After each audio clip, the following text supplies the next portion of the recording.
Gloire à toi, Seigneur. Gloire à toi, Jésus. Toi qui es notre force et notre appui, Papa. Nous allons adorer le Seigneur dans cette chanson du groupe Sevam. C'est en malgache, mais c'est une bonne adoration.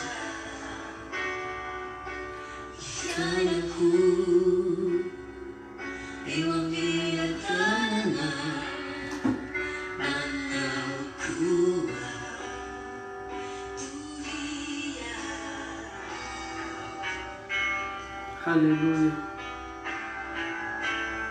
Jésus mana uwa anamalutu lua latuni velumaku tiami imaku viana. J'aime beaucoup cette adoration, bien-aimée. Le Seigneur Jésus-Christ est capable de tout. La croix, il a manifesté son profond amour. Il a manifesté l'amour extrême. L'amour qu'aucun homme ne pourra atteindre. Cette dimension-là, non, jamais. Jamais il n'y a que Jésus. Il atteint le sommet de l'amour. Il atteint l'extrême de l'amour. Alléluia. Gloire à toi, Seigneur. Gloire à toi, Jésus. Alléluia. Oh, Jésus, mana. Oh, Shendere Basandaraba. Toi,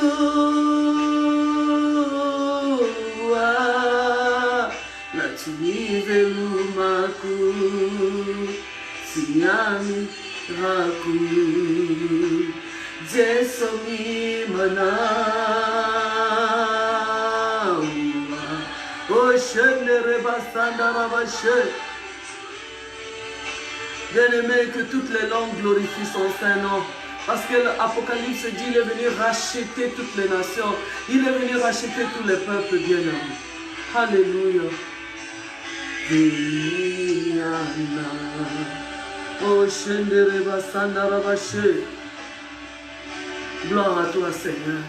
Gloire à toi, Elohim, Jésus. Gloire à toi, le Saint d'Israël. Gloire à toi, le 3 fois Saint, Jésus. Alléluia. Cette adoration, Seigneur, bien-aimé, c'est plein d'émotions. Ça manifeste l'amour que Christ a manifesté pour nous. Jamais un homme ne t'aimera comme Christ t'a aimé, bien-aimé. J'aimerais que le Saint-Esprit te fasse réaliser l'amour de Christ. Qu'il te fasse réaliser ce que Dieu est capable de faire pour récupérer notre cœur, pour récupérer notre âme. Le prix qu'il a payé pour que nous soyons en relation avec lui aujourd'hui, bien-aimé.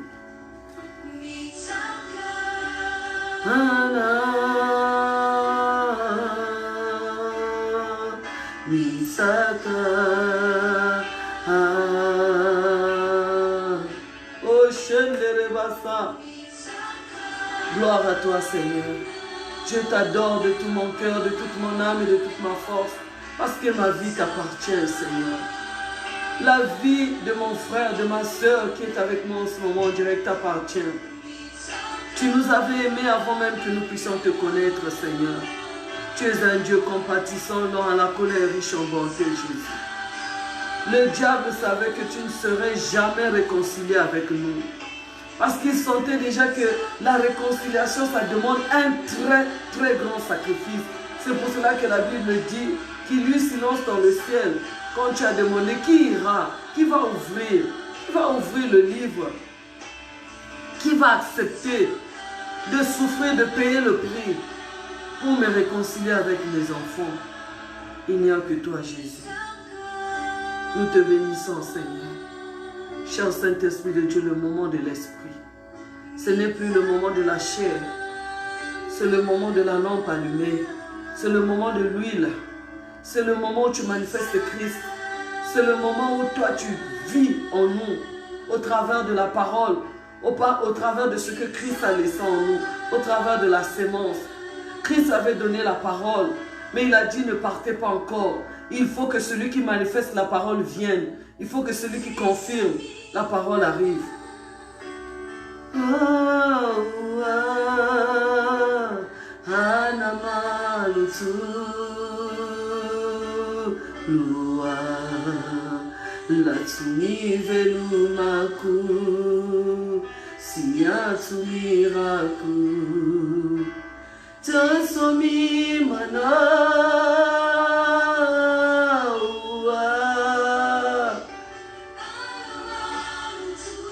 Oh, Shendere Basanda Rabashi, Yendere Basanda Rababa.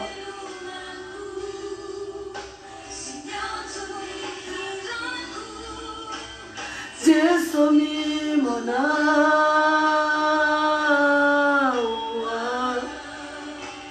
Hanamalutu,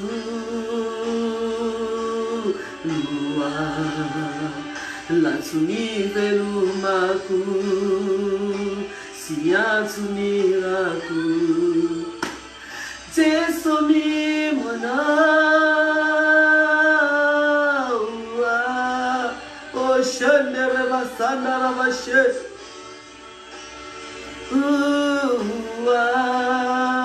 Latsuni velumaku, siyatsuni raku.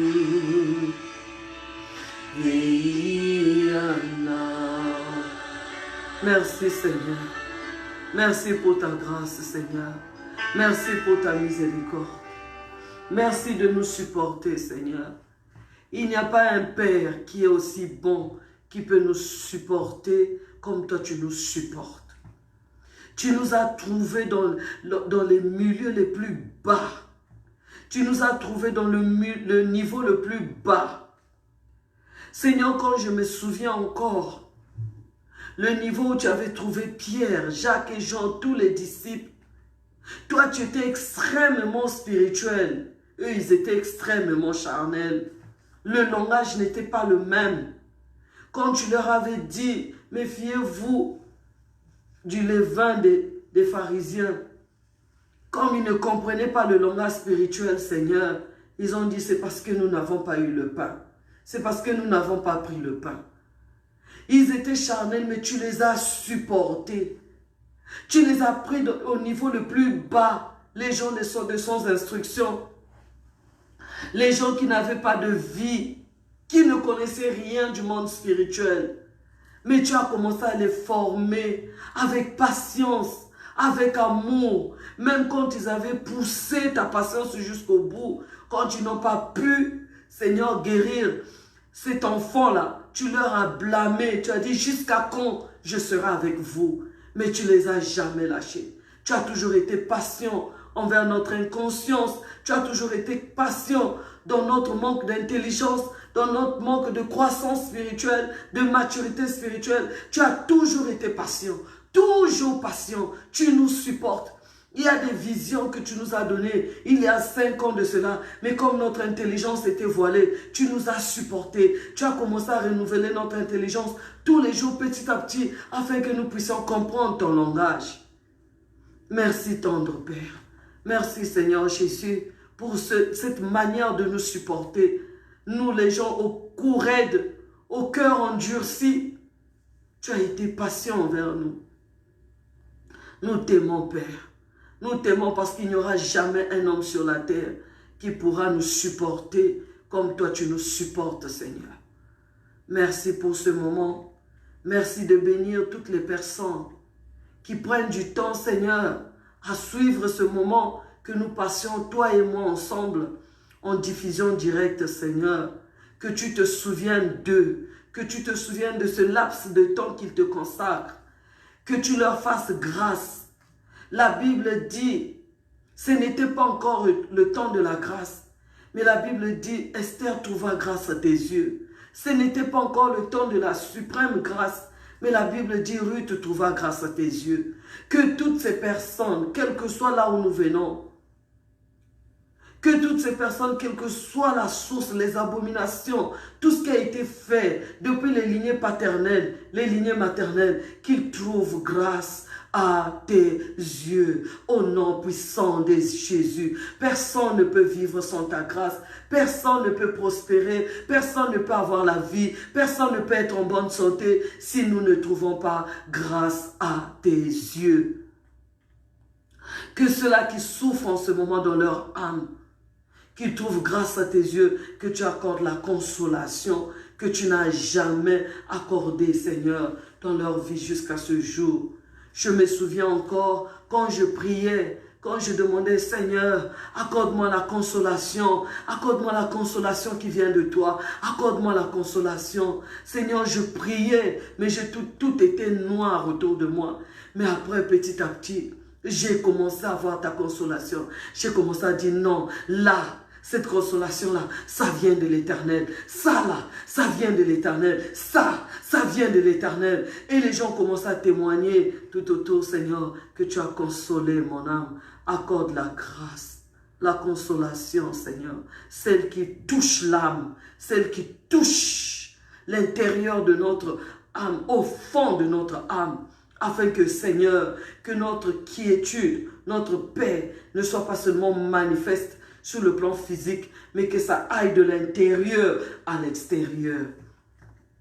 Bénis l'œuvre de leurs mains, Seigneur. Bénis tout ce qu'ils font, Seigneur, oh Dieu, pour toi.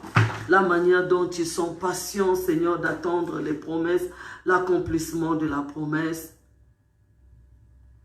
Que tu te souviennes d'eux, Seigneur. Je vois que notre sœur Aliratou, elle est là en direct, Seigneur. Je viens prier maintenant pour elle.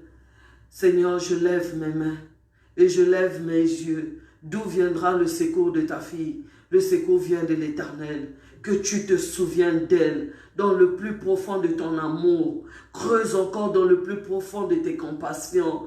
Que tu tires, Seigneur, des profondeurs de la source de ton amour. Que tu déverses dans la vie de ta fille, afin qu'elle sente que tu l'aimes vraiment. C'est toi qui avais dit dans Ésaïe, Seigneur, ô Dieu de gloire, si même ta mère venait à t'abandonner, moi l'Éternel, je ne t'abandonnerai jamais, Seigneur. Que tu te souviennes d'elle, Jésus. Que tu te souviennes d'elle là où elle est, Seigneur. Que tu descendes une grâce particulière, comme tu n'as jamais descendu, Seigneur, depuis la lignée paternelle, depuis la lignée maternelle. Qu'elle vive ta grâce, qu'elle témoigne ta grâce, qu'elle t'adore dans la grâce. Seigneur, parce que je connais que tu es capable. Je sais que tu sais toucher la racine de son mal, que tu guérisses la racine de son mal.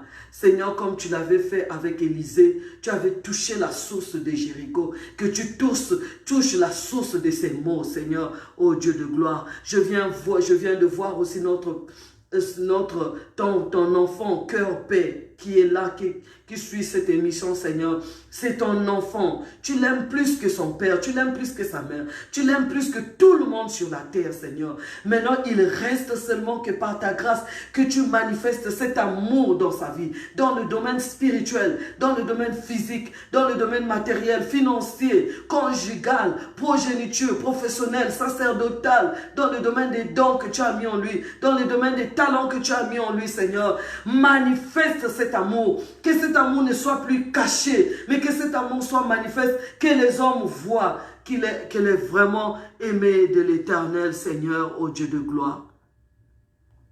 Moi, je vois notre frère Michel Somba, qui nous suit en ce moment, Seigneur. Je ne peux pas manquer de faire une prière parce que c'est ce que tu nous as demandé dans Éphésiens 6. Seigneur, tu nous as dit de faire les prières pour les saints. Seigneur, accorde ta grande miséricorde. Que la sémence de la miséricorde rentre dans son âme. Qu'il vive la paix dans son âme. Parce que la Bible déclare, bien-aimé, je souhaite que tu prospères à tous égards comme prospère l'état de ton âme. Fais prospérer l'état de son âme. Enlève les angoisses, les tristesses, les doutes. Seigneur, tout ce qui est en train d'étouffer son âme de s'épanouir, que ta grâce et ta miséricorde descendent dans son âme, Seigneur. Accorde-lui le salut et la paix qui va surprendre le monde, qui va troubler le monde de voir. Mais d'où lui vient cette assurance? D'où lui vient cette assurance? Parce que cette assurance lui vient des moments d'édification que tu vivras avec lui, des moments de gloire. David avait l'assurance parce qu'il t'avait déjà vu dans la forêt. L'assurance que David avait, personne ne pouvait lui enlever ça. Parce qu'il avait expérimenté des grandes victoires, des grandes choses avec toi, Seigneur, ô Dieu de gloire. Que tu te souviennes de lui, éternel Dieu des armées. Que tu te souviennes de ta fille, Jésus. Je viens prier encore et encore pour notre sœur, Mao. Mao, que Dieu te bénisse là où tu es, Mao. Que Dieu te se souvienne de toi. Que l'onction qui n'a jamais déversé dans aucun membre de ta famille te touche. Que ton huile, que l'huile du Saint-Esprit déborde en toi. Qu'elle touche jusqu'aux extrémités de la terre. Que tu sois comme cette femme-là, qu'Élisée était venu apporter le miracle de l'huile. Le miracle de l'huile. Le miracle de l'huile, parce que l'huile arrête la pauvreté, l'huile arrête la maladie, l'huile brise le joug, l'huile brise toutes les maladies, les blocages, l'huile enlève même les fondements de la malédiction. Que cette huile-là coule en toi et qu'il déborde. Je viens prier pour notre sœur Élisabeth. Souviens-toi d'elle, Seigneur. Souviens-toi de tes promesses que tu lui avais données. Seigneur, la Bible dit que l'esprit qui était dans Caleb, c'est cet esprit-là qui a fait que Caleb puisse posséder la terre promise. Que toutes les promesses que tu as données à Élisabeth en ce moment, Seigneur, puissent être accomplies par l'onction du Saint-Esprit. Parce qu'aucun autre esprit ne peut accomplir ta parole si ce n'est que ton esprit, Seigneur. Que ton esprit accompagne maintenant jusqu'à l'accomplissement toutes les promesses que tu as faites à ta fille depuis le jour où elle t'a connu, Seigneur. Souviens-toi de tous. Que ça soit cœur, paix. Elle a dit Amen, Seigneur. Elle n'a pas dit Amen à la prière, mais elle a dit Amen à toi. Elle n'a pas dit Amen à moi, mais elle a dit Amen à l'exaucement que toi tu vas faire dans sa vie. Parce que je sais, Seigneur. Mao aussi a dit Amen, Seigneur. Je sais que tu vas accomplir parce que tu es l'Amen et tu es le oui, Seigneur. Et tu manifestes ta grâce. Merci pour ce moment. Bien-aimé, j'aime bien. Ça me fait du bien. Je ne peux pas vous donner de l'or. Je ne peux pas vous donner de l'argent là où vous êtes. Mais ce que je peux vous donner de précieux, c'est de prier, d'intercéder. La Bible dit, quand Satan, Lucifer, est venu réclamer Pierre, quand il est venu réclamer Pierre, Jésus n'a pas donné à Pierre des maisons. Il n'a pas donné, la Bible dit, j'ai prié pour toi.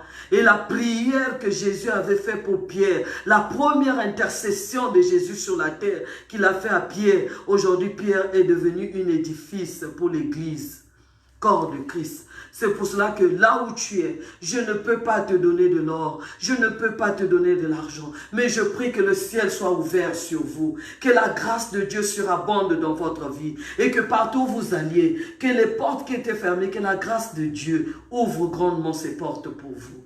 Alléluia. Gloire à toi, Seigneur. Je t'aime, Père. Je t'aime parce que tu m'as toujours exaucé. Que ce soit pour moi, que ce soit pour mes frères. Je t'aime, Seigneur, parce que tu m'as toujours donné la grâce. Je viens également ajouter ma prière à ta fille, Larissa Lydie, Seigneur, la femme de mon cher papa, pasteur Ertine. Seigneur, que tu te souviennes d'elle. Je sais que quand tu nous appelles, nous sommes faibles. Quand tu nous appelles, nous ne savons pas quoi faire. Mais la Bible dit que le Saint-Esprit lui-même fera tout avec vous. Seigneur, que le Saint-Esprit descende la sagesse et l'intelligence dans la vie de ta fille. Parce que personne dans nos familles n'a marché sur le chemin de la droiture pour nous montrer, pour nous tenir par la main. Il n'y a que toi, Seigneur. C'est pour cela que je viens prier, Seigneur, pour ta fille. Je sais que la charge est grande. La charge est tellement grande que dans la chair, elle ne pourra pas. Je demande une onction particulière et je demande que le Saint-Esprit, l'Esprit qui a accompagné Jésus dans toute sa mission, l'Esprit qui a accompagné les apôtres dans toute leur mission, accompagne ta fille et son mari pour l'œuvre à laquelle tu les as appelés. Je vous bénis tous au nom puissant de Jésus. Je suis heureuse de voir que nous sommes en contact en ce moment en direct. Ma joie est vraiment grande. Je vous embrasse, je vous aime, je vous aime, je vous aime tellement. Je vous aime de l'amour du Seigneur. Moi je vous aime de l'amour de Jésus. quand je vois en vous la gloire de Jésus. Oui, je vous aime de l'amour du Seigneur. Alléluia. Merci Seigneur de me donner des frères et sœurs. C'est ce que tu m'avais dit Seigneur dans la promesse que tu m'avais donnée. Tu m'avais dit si tu laisses, si tu abandonnes tes frères, tes sœurs, ton père, ta mère, à cause de moi, je te donnerai des frères, je te donnerai des sœurs, je te donnerai des pères, je te donnerai des mères. Dans ce siècle-ci, tu auras tout et dans le siècle à venir, la vie éternelle. Si la promesse est déjà accomplie dans ce siècle-ci, ça me donne l'assurance pour la seconde promesse qui est la vie éternelle, Seigneur. Merci, bien-aimés. Soyez bénis là où vous êtes. Je suis heureuse de travailler pour notre Père, car c'est à son bureau.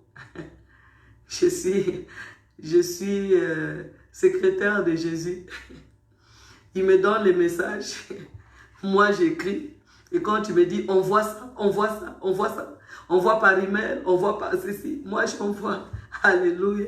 Donc, vous êtes bénis là où vous êtes de recevoir la parole de notre Seigneur Jésus-Christ.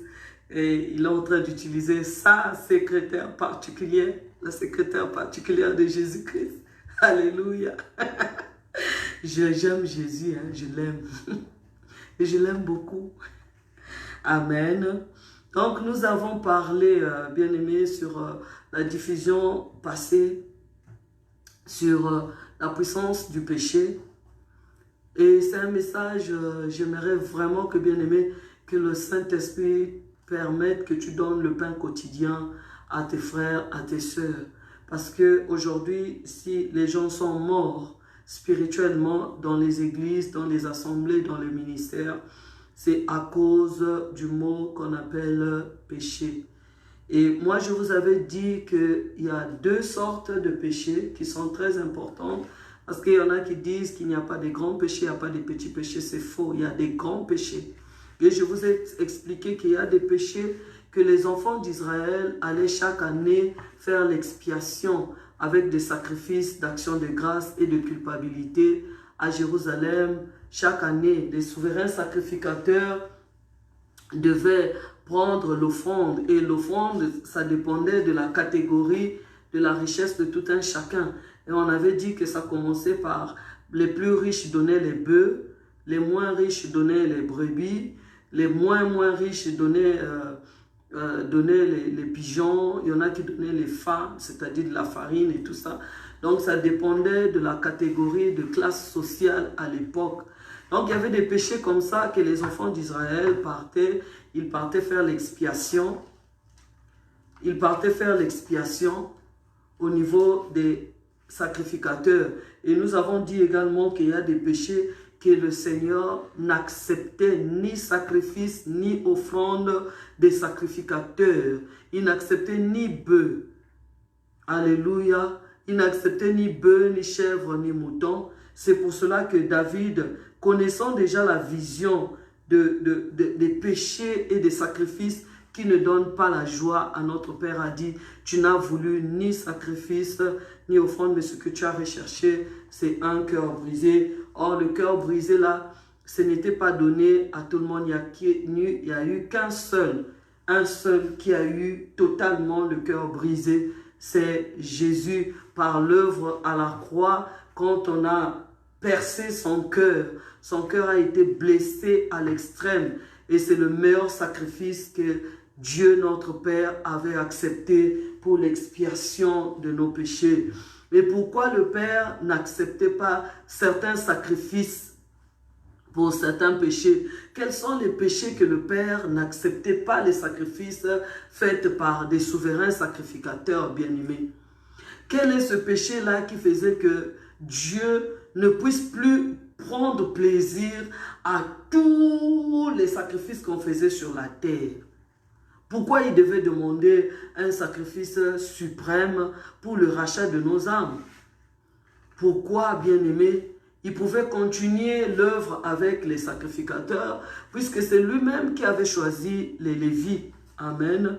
Quand vous allez lire dans Lévitique, vous verrez que Dieu a dit à Moïse, moi-même, j'ai choisi les Lévites pour être à mon service, pour faire les sacrifices de culpabilité, d'expiation pour la purification du peuple. C'est lui-même qui avait choisi le peuple bien-aimé. Ce n'est pas les sacrificateurs eux-mêmes qui s'étaient désignés que nous, on sera au service de Dieu, non. Et pourquoi Dieu a installé à cette époque un système tout à fait avec beaucoup de rites pour quelque chose qu'on appelle le péché. Alors qu'on peut venir simplement auprès du Seigneur lui demander pardon, c'est passé. Comme beaucoup ont commencé à minimiser ce pouvoir-là. Or, Jésus a parlé de ce pouvoir-là comme étant l'aiguillon de la mort. Donc, ce n'était pas quelque chose de facile quand on était atteint par l'aiguillon de la mort, bien-aimé. Souvent, comme nous sommes nés dans la chair, nous avons grandi dans la chair, bien-aimé, nous passons plus notre temps à craindre la mort physique. Alors que la mort la plus dangereuse, c'est la mort spirituelle. Et nous allons parler du péché qui apporte la mort spirituelle, bien-aimé. À 99%, ce que nous croyons être péché, ce que nous craignons plus que c'est ça le péché, ça n'a rien à voir avec ce qui amène la mort spirituelle. Alléluia. Et le diable a fait en sorte que à 99% qu'on prêche les péchés qui n'amènent pas la mort spirituelle. Qu'il cache aux enfants de Dieu le péché essentiel qui amène la destruction de l'âme et qui fait la séparation éternelle avec Dieu. Il ne veut pas que les enfants de Dieu soient au courant de ça. Il veut que les enfants de Dieu s'attardent à ce qui n'amènera jamais la mort spirituelle dans la vie d'un homme et la séparation de l'âme avec l'Esprit de Dieu. Alléluia. Bien-aimés, c'est un enseignement. Ces jours-ci, vous verrez que je vais prendre plus du temps seul avec le Seigneur et vous pour rentrer en profondeur parce que cet enseignement amène tellement des attaques. L'ennemi a caché ça, même aux grands, même aux sages de ce monde. Mais il est venu révéler ça aux simples, aux petits enfants que nous sommes nous, qui ne sont même pas passés par des grandes écoles théologiques, mais nous qui étions comme des pierres, les gens de sans instruction spirituelle, ça ces personnes-là que Dieu est venu se révéler par sa grâce bien-aimée. Je ne m'en glorifie pas, au contraire, je descends encore et je m'humilie sous la main puissante de l'Éternel parce que je ne mérite pas cette grâce. Alléluia. Donc nous allons plus parler de ce péché-là que le diable a caché, que le Seigneur a révélé à son humble servante qui est en face de vous, bien-aimés. Moi aussi, quand j'ai commencé avec le Seigneur, je suis venu avec une idée du péché. Et quand je suis arrivé, bien-aimé, il y en a qui m'ont prêché aussi le péché. Et plusieurs fois, bien-aimé, j'ai beaucoup souffert à cause de ça parce que j'ai voulu combattre le péché selon moi. Et la manière dont on me présentait le péché, je me suis vu que c'est moi qui devais plus fournir des efforts en ce qui concerne le péché pour garder ma relation avec le Seigneur. Bien-aimé, je peux dire à 99%, ces enseignements-là ne m'ont pas apporté la vie. Au contraire, j'ai évolué de culpabilité en culpabilité et j'ai fallu même perdre ma foi dans la marche avec le Seigneur parce que j'ai forcé de faire ce qu'on me disait et je me sentais toujours incapable. Je me suis retrouvé bien-aimé comme Paul. Nous allons prendre le message. Je me suis retrouvé comme Paul, bien-aimé, parce que Paul a grandi dans la loi. Comme nous, il a grandi dans la loi et la loi demandait à ce que c'est nous qui devons fournir beaucoup d'efforts, bien-aimés, pour être saints. Et Paul est venu avec cette sémence-là de la loi que nous tous nous sommes venus avec, où si tu obéis, tu es béni, si tu désobéis, tu es mort. Alléluia. Et nous avons tous fait des efforts, bien-aimé. Même là où tu es, bien-aimé, tu sais. Et Dieu sait que tu as fourni beaucoup d'efforts pour arriver à vivre une vie sainte avec le Seigneur. Je ne vois aucun homme sur la terre qui est à l'aise avec ce qui n'est pas bien. Quand Dieu nous a créés, la Bible dit, tout ce qu'il a créé était bon. Or, quand il y a une mauvaise sémence, bien-aimé, ça devient comme une épine qui est rentrée sous tes pieds. Même si tu te forces à bien marcher, tu ne seras pas à l'aise, bien-aimé. Tu ne seras jamais à l'aise. Jusqu'à ce que tu vas trouver la solution pour enlever cette épine et soigner la blessure et commencer à bien remarcher, bien-aimé. Or, qu'on appelait le péché une épine, on appelait ça l'aiguillon de la mort. On a appelé ça l'aiguillon de la mort, bien-aimé. Et quand ça rentre dans la vie d'une personne, aucun homme sur la terre n'est à l'aise. C'est pour cela que je viens interpeller les serviteurs et les servantes de Dieu. Arrêtez de condamner les gens. Ils souffrent dans leur coin. Ils souffrent. Ils souffrent beaucoup parce qu'ils n'arrivent pas à être ce qu'ils veulent. Ils n'arrivent pas à se conformer selon la parole de Dieu. Ils sont malheureux parce qu'ils voudraient bien. Ils ont cette volonté. Ils ont manifesté cette volonté, bien-aimés. Alléluia. Le Seigneur nous a enseigné ça avec l'enfant prodigue. La Bible dit que la repentance n'a pas commencé quand il était devant son père. Non. La repentance a commencé quand il souffrait seul dans un coin. Tu ne sais pas servant de Dieu, tu ne connais pas serviteur de Dieu. Comment la personne quand il est seul, soit dans la douche, dans les toilettes ou bien quand il est seul dans la chambre, comment est-ce qu'il veut sortir de cette vie-là? Comment est-ce que la personne souffre amèrement de voir que ce n'est pas cette vie-là que moi je veux mener, bien-aimé. Alléluia. Alléluia, bien-aimé. Nous allons voir ça dans la vie de l'éminent serviteur de Dieu qui est notre frère Paul. Paul est venu, il était très zélé. La sémence de la loi était toujours avec lui. Il était très zélé, bien-aimé.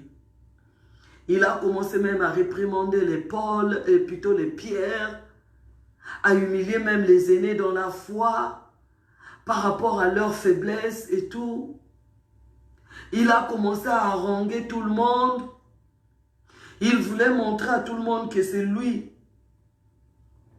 qui craint plus Dieu. Alléluia. Il était tellement dur. Et il y a tellement de choses, je ne sais même pas, bien aimé, on va commencer à parler ça petit à petit, parce que celui qui a amené la condamnation beaucoup plus, la mort dans les églises, et qui a enfoncé encore le clou de l'aiguillon de la mort, c'est surtout la première partie de la conversion de Paul, que beaucoup de serviteurs de Dieu prennent pour cribler les gens, pour tuer encore les âmes, pour culpabiliser les âmes. Ils oublient que Paul a eu deux parties de vie, bien-aimés. La première partie, c'était la partie de son zèle, quand il venait de se convertir. Paul venait de la loi, bien-aimé. Il a passé presque toute sa vie dans la loi. Et quelqu'un qui se convertit 3 jours après, qui commence à prêcher, qu'est-ce qu'il devait prêcher? Si vous voyez beaucoup plus, celui qui a apporté la loi dans la grâce, c'est Paul. C'est pour cela que Dieu était dur avec lui. Paul a commencé à dire que ne mangez pas avec les faux frères, ne vous approchez même pas d'eux. De ceux-là qu'il a commencé à citer tous les péchés de la chair que nous connaissons dans Galates 5, bien-aimés. Les péchés de la chair, l'impudicité, les mensonges, je ne sais pas, la gourmandise et tout ce que vous connaissez là. Les excès de table et tout. Paul a commencé à parler de ça, bien-aimé. Mais lui-même dans Romains 6, à partir du 16e verset, je vais lire, bien-aimé. Vous allez suivre quand le Seigneur a commencé à le briser dans ce domaine. Bien aimé, quand un homme de Dieu n'a pas encore été brisé dans le domaine du péché, il est orgueilleux, il est hautain. Il se fait voir comme si c'est lui qui était plus saint que les autres. Mais quand le Seigneur commence à l'amener au brisement, alléluia. Romains 6.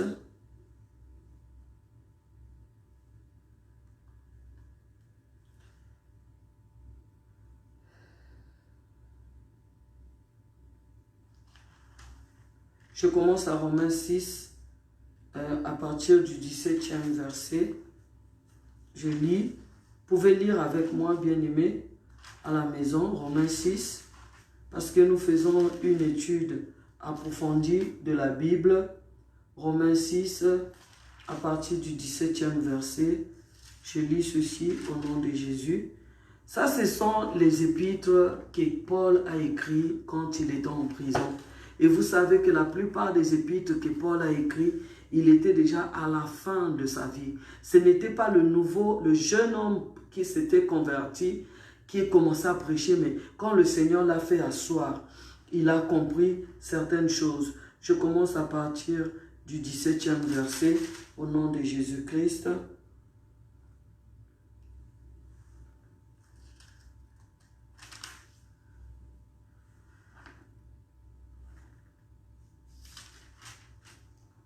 Verset. Mais grâce soit rendue à Dieu de ce que, après avoir été esclave du péché, vous avez obéi de cœur à la règle de doctrine dans laquelle vous avez été instruits.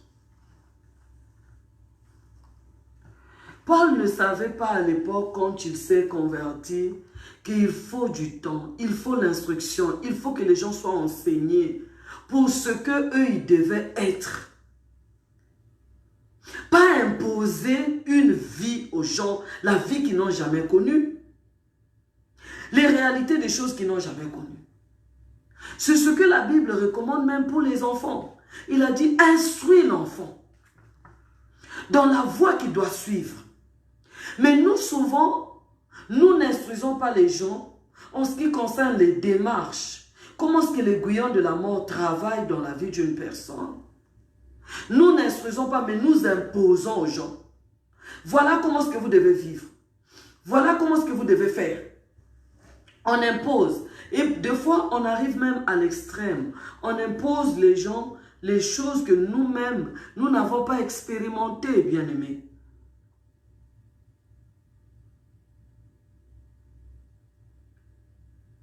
Voilà. C'est ce que je cherchais, bien-aimé, pour accompagner ce message. C'est dans Romains 7. Romains 7.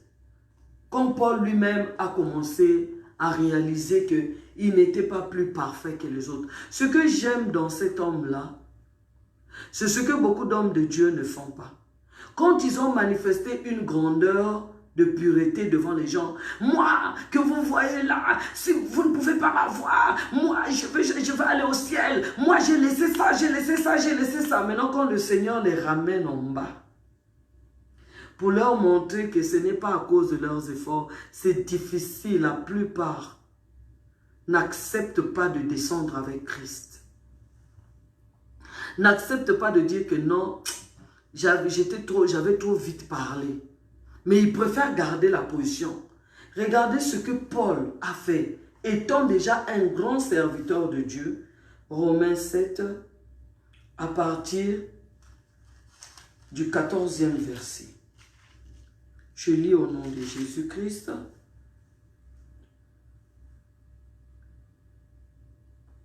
Je peux commencer à partir du 13e. Il dit, ce qui est bon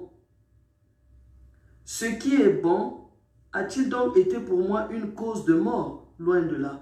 Mais c'est le péché afin qu'il se manifeste comme péché, me donnant la mort. Parce que ce qui est bon est que par le commandement, il devienne commandement au plus haut point. Je vais prendre la meilleure version, s'il vous plaît. Parce que la version là, c'est plus pour les serviteurs de Dieu. C'est un peu plus profond. Je prends Donc, je prends Romains 7, dans la version simple, Louis II. Romains 7. Je prends à partir du 13e verset. Ce qui est bon n'a-t-il donc été pour moi une cause de mort, loin de là, mais c'est le péché afin qu'il se manifesta comme péché en me donnant la mort par ce qui est bon, et que par le commandement il devint condamnable au plus haut point. Nous savons en effet que la loi est spirituelle, mais moi je suis charnel, vendu au péché, car je ne sais pas ce que je fais. Je ne fais point ce que je veux, et je fais ce que je hais. Or, si je fais ce que je ne veux pas, je reconnais par là que la loi est bonne, et maintenant ce n'est plus moi qui le fais, mais c'est le péché qui habite en moi. Vous voyez, ces deux personnes différentes. Et souvent, moi je l'ai toujours dit, quand nous passons le temps à citer les péchés des autres, lui il a menti, c'est un menteur, lui c'est un voleur, lui c'est un impudique, lui c'est un adultère, nous citons les noms pour les autres. Mais quand on arrive à notre niveau, nous globalisons le péché. Vous voyez que ce Paul qui parle aux Romains 7 ici, ce n'est pas le Paul qui a parlé dans Galates 5. Dans Galates 5, il a énuméré chaque péché avec son nom. Mais quand on arrive pour lui-même, il a mis le péché en général. Personne n'a jamais su quel est le péché qui rongeait Paul dans son âme. C'est ce que beaucoup de serviteurs de Dieu font. Ils connaissent les noms de tous les péchés des enfants de Dieu, mais ils ont du mal. Moi, j'ai vu ça dans les conduites des prières bien-aimées. Pour les hommes de Dieu qui n'ont pas encore atteint l'humilité. Quand ils conduisent la repentance, ils disent « Demande pardon, toi qui as menti, toi qui as volé, fais la repentance. » Maintenant, quand les autres commencent à monter, lui, il diminue la voix. Seigneur, tu sais que je suis un homme pécheur. Seigneur, tu sais que le péché habite en moi. Seigneur, son péché n'a pas de nom. Mais les péchés des autres ont des noms. C'est ça l'orgueil spirituel qui a détruit plusieurs personnes qui croyaient qu'ils pouvaient atteindre la perfection par eux-mêmes. Ils pouvaient avoir la sainteté par eux-mêmes, bien-aimés. Si tu es parti dans ce chemin-là, bien-aimé, Dieu va t'exposer. C'est pour cela que Paul a eu le temps de descendre très bas encore. Il a accepté même que lui aussi, il a été conduit par le Dieu de ce siècle dans Éphésiens 2. La Bible dit, vous étiez morts par vos offenses et par vos péchés dans lesquels vous marchiez autrefois, selon le train de ce monde, selon le prince de la puissance de l'air, de l'esprit qui agit maintenant dans le fils de la rébellion. Et au verset 3, il se met lui-même dedans. Nous tous aussi, nous étions de leur nombre. Là maintenant, dans les épîtres aux Éphésiens, Paul accepte que lui aussi, il était sous la conduite des ténèbres, de Lucifer, de prince de ce monde.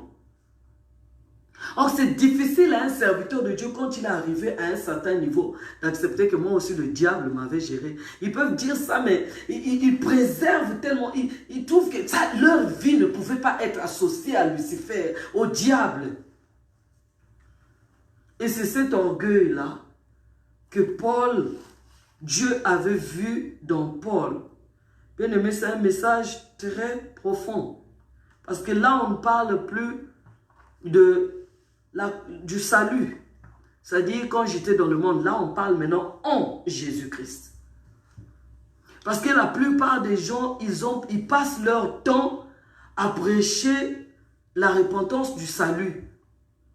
Non, moi, quand j'étais dans le monde, mais ça, c'est la vie avant le monde. Mais ce que nous vivons en Jésus-Christ, ce que nous avons fait dans le monde, là, n'amène pas l'humilité. Hein. La repentance, là, n'amène pas l'humilité. La repentance qui amène le brisement et l'humilité, c'est ce que nous avons vécu comme faiblesse en Jésus-Christ. C'est là où on reconnaît un vrai serviteur de Dieu, une vraie servante de Dieu qui a un cœur repentant. Dieu pouvait cacher les erreurs de David.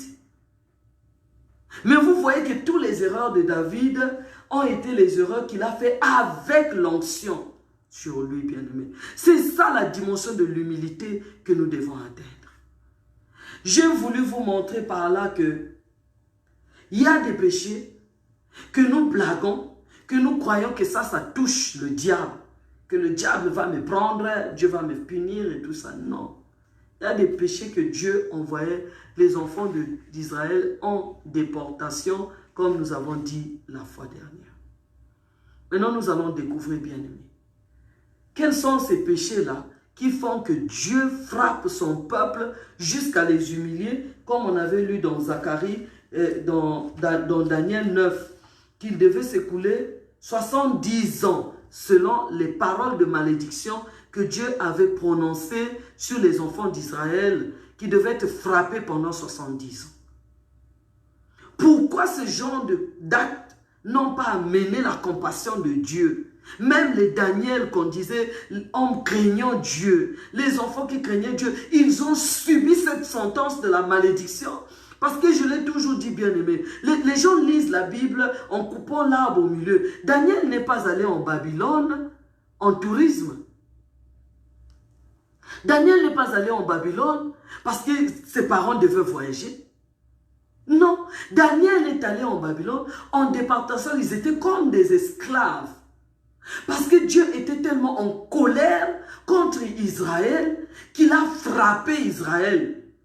Il a frappé à un niveau, même les enfants comme les Daniel, qui n'avaient rien à voir là-dedans, ils ont payé, bien aimé. Il faut faire attention. Quand tu dis, non, il n'y a pas des grands péchés, c'est faux, archi faux. Il y a des péchés qui touchent l'âme de Dieu. Et quand ça touche l'âme de Dieu, il dit, je fermerai les yeux.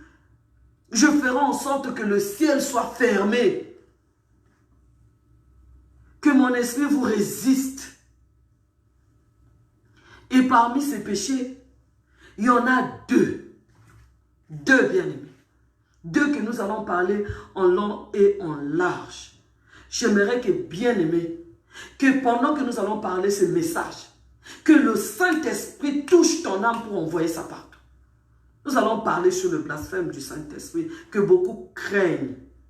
Beaucoup ont peur de toucher à ça. Mais si on ne touche pas à ça, comment est-ce que vous allez savoir? Peut-être que vous êtes déjà même dedans, mais vous ne vous rendez pas compte. Dieu a parlé de la mort éternelle. Là, il ne parle pas de la mort physique. Il parle de la mort éternelle. De la séparation avec le Père. Il y a le blasphème contre le Saint-Esprit. C'est très important. Il faut que nous touchions à ça. Si nous voulons éviter ou connaître notre position, il a dit que ce péché-là n'a pas de pardon. Donc si ce péché-là n'a pas de pardon, ça veut dire que l'œuvre de la croix de Jésus-Christ est limitée. Il y a un péché qui a limité l'œuvre de la croix. Et nous allons le voir, bien-aimés. Nous allons rentrer en profondeur. Ne craignez pas. On va toucher à ça. Et ça sera pour notre avantage. Ne crains pas, le Saint-Esprit est là. Il a donné la solution en tout. Bien-aimés, il n'y a rien sur la terre et dans les cieux. La Bible dit dans les cieux et sur la terre. Jésus a donné la solution à tout. Quand il y eut silence dans le ciel, parce que le péché qui devait régler la situation des enfants de Dieu avec le Père, c'était la dimension du péché de l'esprit. C'est pour cela que la Bible dit, il y eut silence dans les cieux. Personne. C'est une dimension élevée. C'est pour cela que quand le Seigneur m'a donné la connaissance de ce péché-là, bien aimé, ça m'a rendu plus humble. Parce que les personnes qui n'ont pas la connaissance approfondie sur ce péché-là, ils sont toujours arrogants. Mais le jour où le Seigneur se révèle à toi, pour te montrer la dimension de ce péché-là, bien-aimé, quel que soit le niveau d'orgueil que tu avais, tu vas descendre. Tu vas descendre. Parce que là, tu n'as plus affaire à tes frères. Tu n'as plus affaire à l'église. Tu n'as plus affaire au ministère. Mais c'est le ciel directement qui est touché. Alléluia. Il y a le péché qu'on appelle le blasphème contre le Saint-Esprit. Mais à l'époque de l'Ancien Testament, la Bible dit que le Saint-Esprit n'était pas encore glorifié. Or, quel est le péché de l'Ancien Testament qui a mené les enfants de Dieu jusqu'à la déportation, à vivre les malheurs extrêmes, où le Seigneur pouvait même fermer 3 ans le ciel. Il pouvait même empêcher que la pluie tombe. Il voyait ses enfants souffrir. Quel est ce péché-là, bien-aimé? Parce que moi, le ministère que Dieu m'a donné, c'est le ministère de la repentance. C'est la clé de ma vie sur la terre. Donc, nous allons commencer aujourd'hui sur Ézéchiel 8. Le premier péché qui amène la colère extrême de Dieu dans une famille, dans un peuple, dans une nation. Et pourquoi le Seigneur est venu racheter tous les peuples, toutes les nations, toutes les familles et toutes les tribus. Parce que tout le monde était dans ce péché. Tout le monde, sans exception. Alléluia. Tout le monde sans exception. Donc c'est ce péché-là qui a fait que Jésus vienne. Il fallait qu'il rachète tout le monde. Ézéchiel 8, nous allons tout juste commencer aujourd'hui, bien-aimés. Ézéchiel 8. La Bible dit, je lis au nom de Jésus, la 6e année, le 5e jour du 6e mois, comme j'étais assis dans ma maison et que les anciens de Juda étaient assis devant moi, la main du Seigneur de l'Éternel tomba sur moi. Je regardais et voici, c'était une figure ayant l'aspect d'un homme. Depuis ses reins en bas, c'était du feu et depuis ses reins en haut, c'était quelque chose d'éclatant comme de l'airain poli. Il étendit une forme de main et me saisit par les cheveux de la tête. La Bible dit, l'Esprit m'enleva entre la terre et le ciel et me transporta dans des visions divines. Bien-aimé, le péché qui amène la mort spirituelle, la séparation totale avec Dieu, ça n'a rien à voir avec les péchés charnels. Pour connaître ces péchés, il faut que tu sois un homme qui est souvent transporté en esprit. Parce que ce ne sont pas les péchés de la chair qui nous séparent avec Dieu. Mais ce sont des péchés qui sont dans le domaine spirituel, qui sont dans l'âme. Les péchés qui sont dans l'âme, ce qui se passe dans le monde spirituel. C'est ça qui amène la séparation totale avec Dieu. Le diable a fait le tout possible quand nous arrivons 5 ans, 10 ans, 20 ans à l'église. Nous péchons, nous avons menti, j'ai fait ceci, j'ai volé. Il a limité les gens là. Parce qu'il sait que ce n'est pas ça qui amène la destruction de l'âme. Ce n'est pas ça qui amène la mort spirituelle. Ce n'est pas ça qui amène la séparation avec Dieu.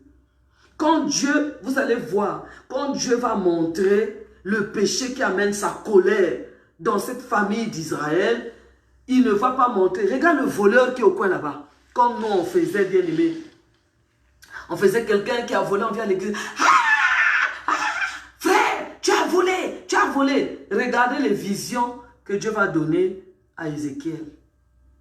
Ça n'a rien à voir avec le charnel. Et nous allons détailler quels sont les péchés de la chair que le diable s'attarde pour nous garder dans la culpabilité, alors que les vrais péchés qui nous ont séparés avec Dieu n'ont jamais été touchés. La Bible dit, et me transporta dans des visions divines à Jérusalem, à l'entrée de la porte intérieure. Donc vous êtes déjà d'accord avec moi que ça n'a rien à voir avec la chair. C'est déjà dans le domaine spirituel. À l'entrée de la porte intérieure du côté du septentrion où était l'idole de la jalousie qui excite la jalousie de l'Éternel. Et voici la gloire du Dieu d'Israël était là, telle que je l'avais vue en vision dans la vallée. Il me dit, fils de l'homme, lève les yeux du côté du septentrion. Je levai les yeux du côté du septentrion et voici cette idole de la jalousie était au septentrion de la porte de l'autel à l'entrée. Il me dit, fils de l'homme, vois-tu ce qu'ils font les grandes abominations que commet ici la maison d'Israël pour que je m'éloigne de mon sanctuaire. Mais tu verras encore d'autres grandes abominations. Alors il me conduisit à l'entrée du parvis. Je regardai et voici, il y avait un trou dans le mur. Il me dit, fils de l'homme, perce la muraille. Je perçai la muraille et voici, il y avait une porte. Il me dit, entre et vois les méchantes abominations qu'ils commettent ici. J'entrai et je regardai et voici, il y avait toutes sortes de figures de reptiles et de bêtes abominables et toutes les idoles de la maison d'Israël peintes sur la muraille tout autour. Nous allons continuer prochainement. Vous voyez qu'ici, le Seigneur commence à montrer ce que Dieu appelle, c'est-à-dire le péché extrême qui attire la malédiction de Dieu dans une famille, la colère de Dieu extrême dans une nation. Et Dieu a appelé ça les grandes abominations. Bien-aimé, tant que le Saint-Esprit ne s'est pas révélé à toi, en ce qui concerne ce qui fait mal à Dieu. Parce que quand nous faisons la repentance, nous ne faisons pas la repentance comme on nous a dit, la repentance falsifiée. Fais la repentance, tu vas te marier. Fais la repentance, tu auras des enfants. Ce n'est pas cette repentance-là. Nous, on fait la repentance par rapport à ce qui a blessé l'âme de Dieu, ce qui a blessé le cœur de Dieu, ce qui l'a fait mal. Ce que Dieu a dit, ils font ça pour m'éloigner de mon sanctuaire. Et ce genre de péché, ce n'est que le Saint-Esprit qui peut te révéler ça. La Bible dit que le Saint-Esprit a pour mission de nous révéler, de nous convaincre. Le diable nous a donné des péchés que nous avons la facilité. Moi, j'ai laissé tel péché, j'ai laissé tel péché. Ne joue pas avec ce qu'on appelle aiguillon de la mort. Alléluia. Dieu est allé se révéler. Quand le Seigneur m'a dit grâce, tu n'as pas encore touché le péché qui m'a fait mal. Le péché qui a fait que je rejette ta famille, que je vous ferme les portes du ciel, que tu vois tous les maux que tu vois dans ta famille. Bien aimé, la malédiction qu'il y a dans ma famille, c'est ça qui m'a poussé à chercher le Seigneur. Parce que vous blaguez avec la malédiction que les gens disent. Mon oncle m'avait dit ceci, ma tante avait dit ceci. Ce que Dieu a dit, l'Éternel a dit, c'est des myriades de fois, plus que ce que ton oncle et ta tante a dit. Cherche plus à savoir ce que Dieu a dit, ce que Dieu a fait dans votre famille que ce qu'un simple homme, un simple humain a fait. Le Seigneur m'a dit, regarde tous les maux qu'il y a dans ta famille. C'est moi qui suis à l'origine de ça. Parce que les abominations que vous avez commises là-dedans, je vous fermerai la porte. C'est là où j'ai commencé maintenant à chercher l'Éternel. J'ai commencé à demander au Saint-Esprit, révèle-moi ce qui fait mal à l'Éternel. Révèle-moi ce qui a blessé son cœur. Ce qui a fait qu'il puisse retirer sa grâce de ma famille. Qu'il puisse retirer son amour. Nous sommes traités comme ses ennemis. Il nous gère comme ses ennemis. Il nous ferme les portes comme ses ennemis. Il est dur avec nous. Nous allons lire petit à petit, bien aimé, les malédictions de Deutéronome 28. Ma famille qui me suit savent. Presque tout, j'ai énuméré ça, ma famille, ça, moi-même, ça, ma famille, ça, moi. Je n'ai pas fait exprès avec ça. Hein. Il y en a qui lisent toute la Bible et qui n'aiment jamais toucher Deutéronome 28, de 15 à 68. Bravo, continue à sauter ça.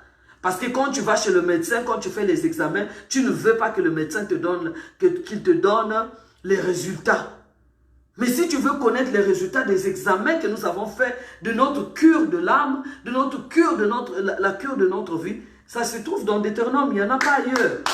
Ça est là-bas, c'est là où le Seigneur a donné les résultats de ce que nous sommes et de ce que nous vivons. Quand j'ai vu ça, quand le Seigneur m'a ouvert les yeux spirituels pour voir tout ce qui était écrit, selon le Saint-Esprit, j'ai pleuré, j'ai eu pitié de moi. J'ai eu pitié de ma famille. C'est là où j'ai commencé à chercher le Seigneur. J'ai dit, Seigneur, révèle-toi à moi. Révèle-moi comme tu t'es révélé à Ézéchiel. Montre-moi les abominations qui se sont faites dans ma famille. Les abominations dans le monde spirituel. Les cruautés, tout ce qu'on a fait, Seigneur. Ce qui a blessé ton âme, qui a blessé ton cœur. Bien aimé, le Seigneur a commencé par moi-même. Je vais terminer par ce témoignage. Une fois, j'étais en prière, je pleurais devant le Seigneur. Dans la repentance, j'étais couché par terre. J'ai fait un songe. J'ai vu, j'étais en train de nettoyer la maison. Et vous savez que Dieu a appelé notre vie, sa maison, la maison. C'est ce que les démons ont dit quand ils ont dit, quand le Seigneur a donné la parabole, il a dit, quand le démon sort, il dit, repartons dans ma maison. Donc nous sommes une maison spirituelle. J'étais en train de voir, j'ai nettoyé la maison était devenue tellement propre. C'était beau à voir.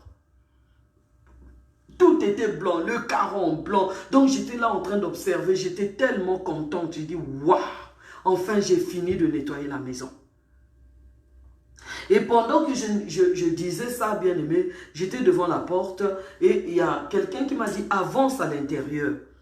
Quand j'ai avancé, parce qu'il n'y avait pas encore de meubles, c'était seulement la maison qui était nettoyée. Quand j'ai avancé au milieu de la pièce, j'ai vu maintenant tout autour des 4 coins de la maison, les idoles qu'on appelle chez nous les bikeko.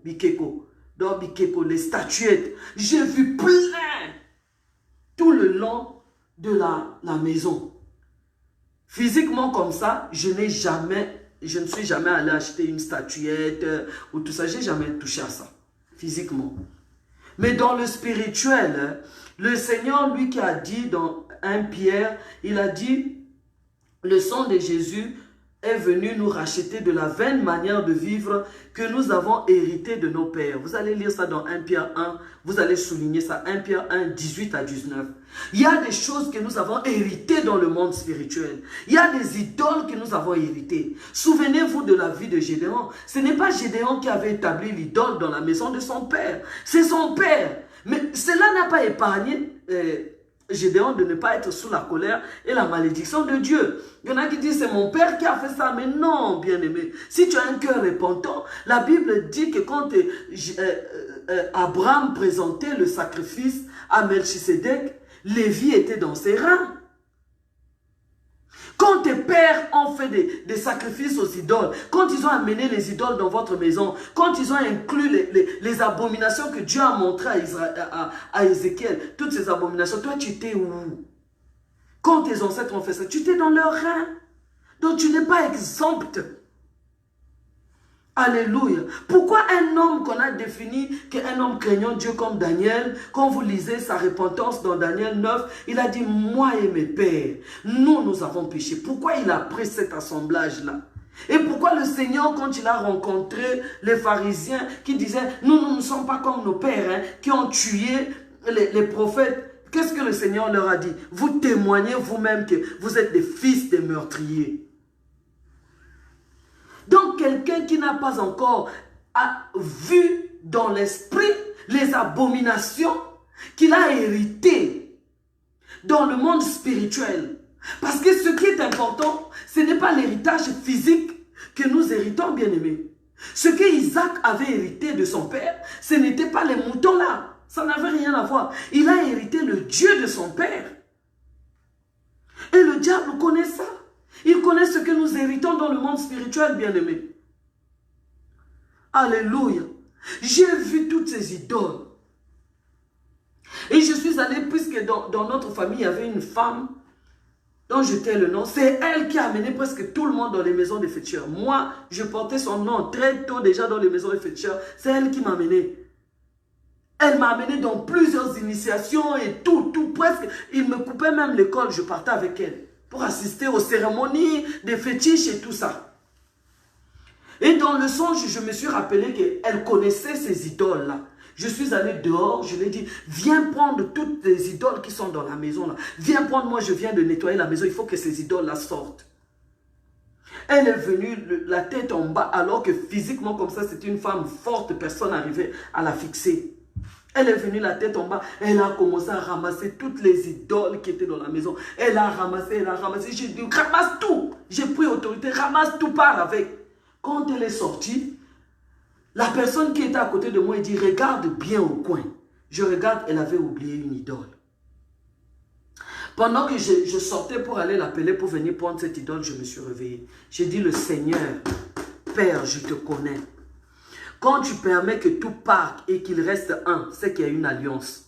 C'est qu'il y a quelque chose de très profond avec cette idole qui est restée.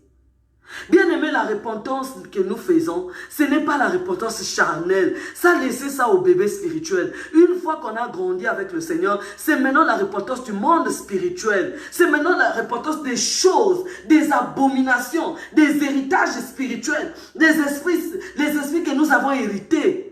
de nos pères. Alléluia.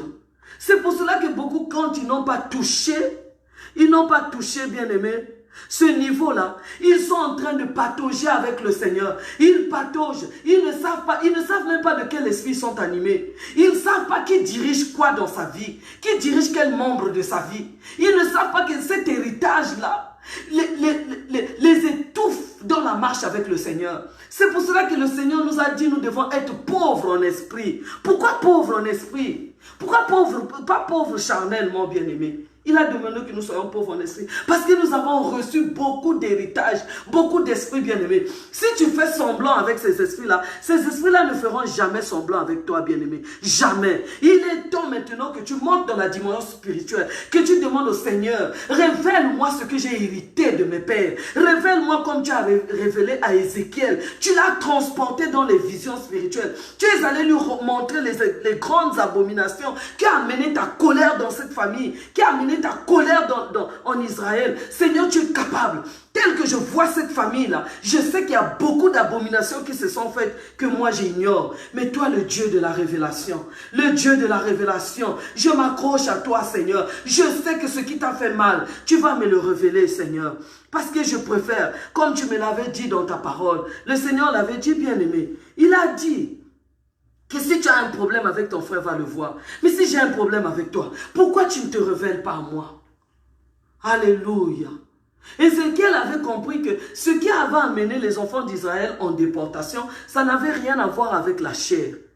Il a reçu la révélation.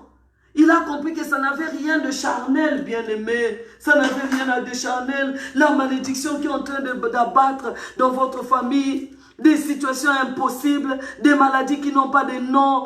Demande au Seigneur, qu'est-ce qui s'est passé? Quelles sont les abominations, Seigneur, qui t'ont touché, qui te font mal? Seigneur, je suis prête à réparer avec toi. C'est toi qui as demandé à notre Seigneur Jésus-Christ d'aller prêcher la repentance. Je suis prête à réparer, Seigneur. Je suis prête à réparer avec toi. Révèle-moi les grandes abominations. Alléluia. La Bible dit que Daniel a eu la révélation. Daniel priait matin, midi, soir, mais il priait sous la condamnation. Il priait sous la colère de l'Éternel. Mais quand il a fait, parmi toutes les prières qu'on a dit que Daniel faisait matin, midi, soir, on n'a jamais énuméré ces prières. Mais le jour où Daniel a compris, la Bible dit, quand j'ai lu dans les livres qu'il devait s'écouler 70 ans, selon la colère de l'Éternel, selon les paroles qu'il avait prononcées au prophète Jérémie. Bien-aimé, il faut que Dieu se révèle à toi. Il se révèle au nœud. La colère, là où se trouve la colère. Où se trouve la colère de l'Éternel dans ta famille. Où se trouve la colère de l'Éternel dans ta vie. Que Dieu se révèle à toi, bien-aimé. Dès que tu vas enlever cette abomination-là, la gloire de Dieu sera manifeste. Alléluia. Merci, bien-aimé.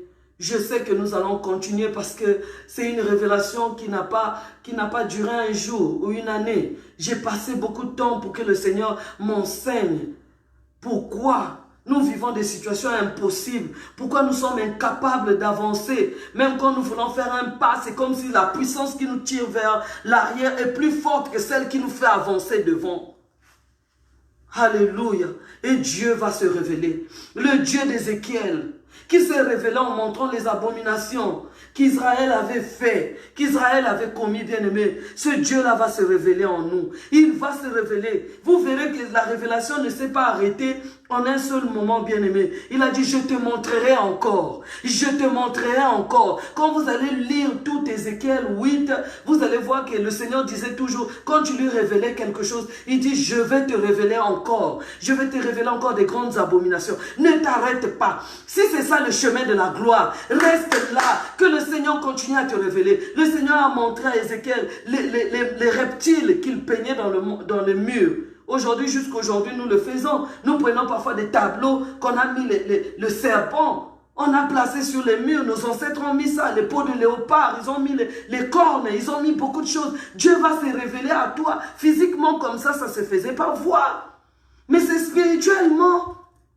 Le Seigneur va te montrer, regarde la maison de ton père. Qu'est-ce qui était sur le mur? Il va t'ouvrir les yeux. Il va te montrer le serpent qui était là. Il va te montrer la bête, l'antéchrist, les cornes qui étaient là. Il va te révéler. Et c'est là où tu vas plier les genoux. Tu vas dire, comme Daniel, nous ne sommes pas dignes. Nous ne sommes pas dignes, Seigneur. Tu as raison d'être en colère contre nous. Et nous méritons aujourd'hui. Alléluia. Bien-aimé, je viens prier. Père, je bénis ton Saint-Nom.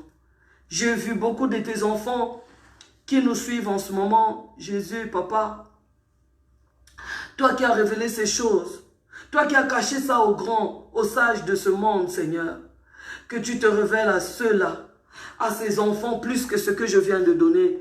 Parce que toi, tu m'as donné 1% de la connaissance. Mais le reste, Seigneur, dans les songes, dans les visions, comme tu l'as fait à Ézéchiel, transporte-les, Seigneur. Amène-les dans ces visions-là. Qu'ils comprennent, Seigneur, que toi, tu les aimes et que ce que tu fais, c'est pour les ramener. Tu nous as dit ça, Père. Tu nous as dit que si tu tardes à l'accomplissement des promesses, simplement parce que tu veux que nous puissions tous parvenir à la repentance des choses spirituelles, la repentance du monde spirituel, Seigneur. Merci pour cette grâce et merci pour ce moment, Seigneur. Je sais que tu vas encore toucher tes enfants cette nuit même, Jésus. Cette nuit même, Seigneur, je viens prier que le sang de Jésus ouvre les portes des visions spirituelles afin que le Saint-Esprit les transporte. Comme tu avais transporté Ézéchiel, comme tu m'avais aussi transporté pour me montrer les abominations de ma famille, pour me montrer mes propres abominations, Seigneur. Tu vas te révéler à eux, afin que la repentance ne soit plus une repentance charnelle, mais que ça monte à la dimension spirituelle. Je te bénis encore et je bénis ton peuple au nom de Jésus. Amen. Soyez bénis, bien-aimés. Soyez bénis au nom de Jésus-Christ.